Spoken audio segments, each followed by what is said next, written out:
Before we start, this is the final episode, I guess, if you will, our final discussion in the EDS spiral, talking about the hypermobility and EDS Bootcamp, and the last part is the EDS spiral, and what is that? It's a term that I've coined over the years, but there's thankfully now a lot more research that kind of discusses how this phenomenon happens. We don't know exactly why and all the nuances, but it's important for people to understand kind of the basics of where these things come together and what we can do. So there's two things that EDS Wellness is doing right now. One is the 2018 webinar series, webinar and educational series, where I have speakers come and present. So we've had a number. We have Adam Foster, who's the fibro guy from the UK, speaking to us next week. I've shared it, but I haven't put the event link up and everything. So I will be doing that soon. And then I'm doing this series called the EDS Hypermobility Bootcamp. It's just a bunch of information that I've gathered, that I've learned, and that I feel is important. And it's the kind of basics and brought up into different topics that I feel is really critical for those that might be newer to diagnosis. They don't really understand the difference between, EDS or hypermobility or this hypermobility spectrum disorder. So we did one of those webinars. So this is really where I take the information, I just break it up and talk about comorbid conditions. That was one that we did a little while ago. There's been requests to do a comorbid conditions part 2, which we will do. I'll have to announce that. But this is the final episode, our discussion topic in this EDS and Hypermobility Bootcamp series that I've put together. We will be talking about information that is out there now, but when I first started talking about the EDS spiral, that term is my term. I coined that.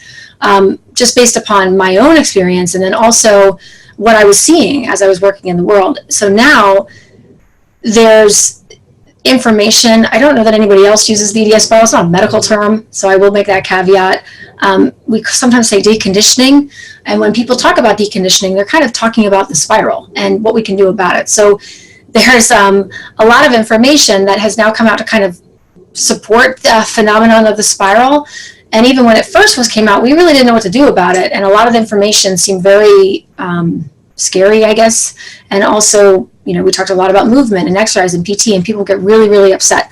But now we're in this place where we've got a lot of information, and I think people are less upset by it now, not so threatened. They understand it more, but part of that is really understanding the phenomenon of as I call the spiral, to understand why the movement part and nutrition and all of this plays the role in either our symptoms and how fast they happen in our bodies, what we can do about it, but then also why those things are important to think about to help us either climb out or find stability or homeostasis for a long time, because you don't ever get off. I also talk about it in terms of a roller coaster, that this is a roller coaster. We live this roller coaster every day, and that if we're always trying to jump off or find the answer, or jump off to find the answer, and we never really embrace ourselves well for the ride, it's going to be a lot harder. It goes up and it goes down, and when we're always trying to jump off versus brace ourselves, it just makes things a lot harder and more difficult and challenging. And once we just not necessarily embrace it, but accept it,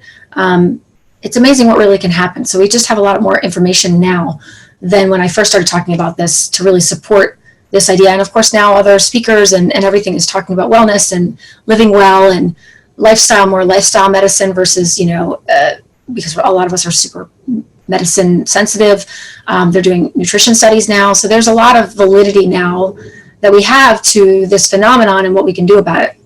So, but this bootcamp series is separate from the webinar series. So for those that, I don't know if any of you were part of Dr. Afrin's webinar where he talked about mast cell activation syndrome. It was awesome and very well, he's wonderful. But the Zoom, the account that I have, it allows for 100 participants. And I was told when I first started with Zoom that I would have 100 participants and then however many wanted to just listen or watch without being able to comment or participate. But that's not what happened. We had over 700 people signed up, and 100 people were only allowed, and it was a cluster. And I felt horrible. I felt bad. I didn't allow the 700 people to sign up. It was Zoom, and I can't stop that. I didn't really know what to do about it. But what I do know is that the reason why I chose Zoom to do webinars was for several reasons. There are several different platforms. There's GoToWebinar, Webinar Jam. A lot of them didn't allow for audio, and they certainly didn't have an easy app that was friendly if you were on a mobile or a computer device. So whatever it was, I wanted to make sure that we had video capability, that we could be more interactive and offer that type of more interactive webinar with our speakers and with me and with you all. I wanted people to be able to interact, not just listen, because I tell you, I understand a lot more when I can interact. Nobody had an app, if you weren't on by a computer, that you couldn't just listen in or watch on your phone. I wanted to make sure that that was easy.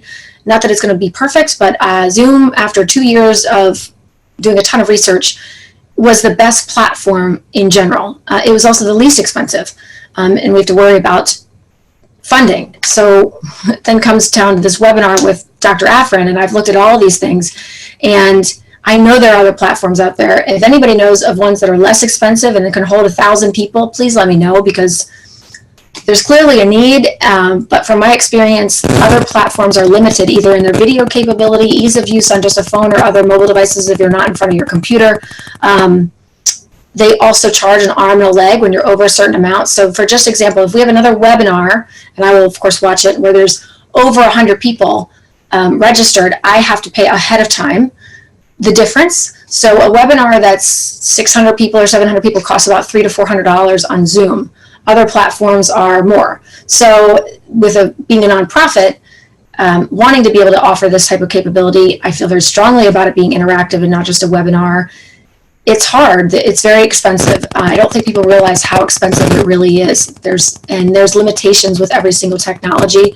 But if you all know of one platform that offers video and audio and ease of use on many different devices, please let me know, because I'm completely open to it. We don't have to use Zoom, but this was the best one, the easiest one that I found after doing a lot of research. But there might be more less expensive ones to use for bigger webinars, and we definitely will not have that happen again. Zoom's heard a lot from me, and we might have to use something else maybe for bigger platforms, but I can't find anything that's actually less expensive, so if anybody knows. So let's start real quickly. I'm going to pull up my slides that I actually presented on what is hypermobility syndromes in general, and we can go back and talk about that in a minute if it's pertinent, but I'm just going to pull up this slide where I actually talk about the EDS spiral, and then that's how we'll start talking about it. So my other caveat with this, as I said, is that a lot of this, the EDS spiral is my own term. I coined it.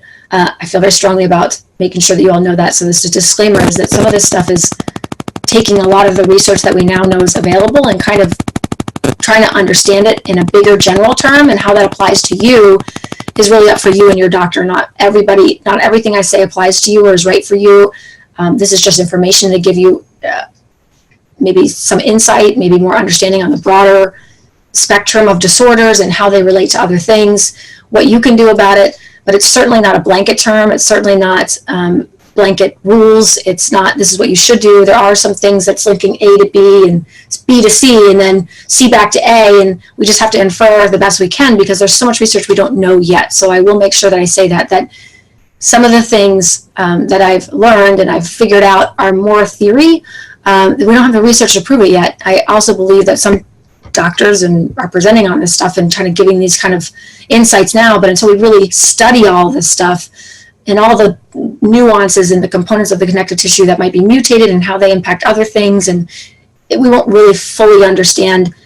Correlation doesn't equal causation, if that makes sense. So we might find correlations, we might have theoretical ideas about them, but that doesn't necessarily mean causation, and there might be a lot of things that's going on. So but the best we can do to help ourselves is just try to make sense of it and what we do know, and then how that applies to us with the guidance of your healthcare team. So please ask questions.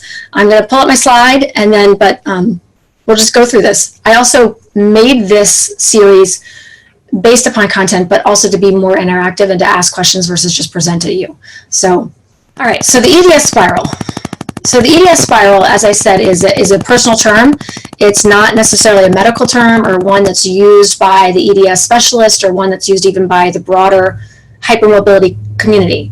And when I first started using it and trying to term or coin this phenomenon that I had seen in myself, but also in those that I worked with, we really didn't understand, what was all hypermobility, EDS. I mean, I think other people knew that, but there was definitely a general miscommunication in the community. And of course, you have to remember, I was diagnosed in 2006, so I've seen so much information change as we begin to understand really the nuances of everything, like I said. So a lot of times we went from this pendulum of, is hypermobility syndrome always hypermobile EDS or EDS, or does all hypermobility mean EDS? It does not. There are many types of hypermobility syndromes. I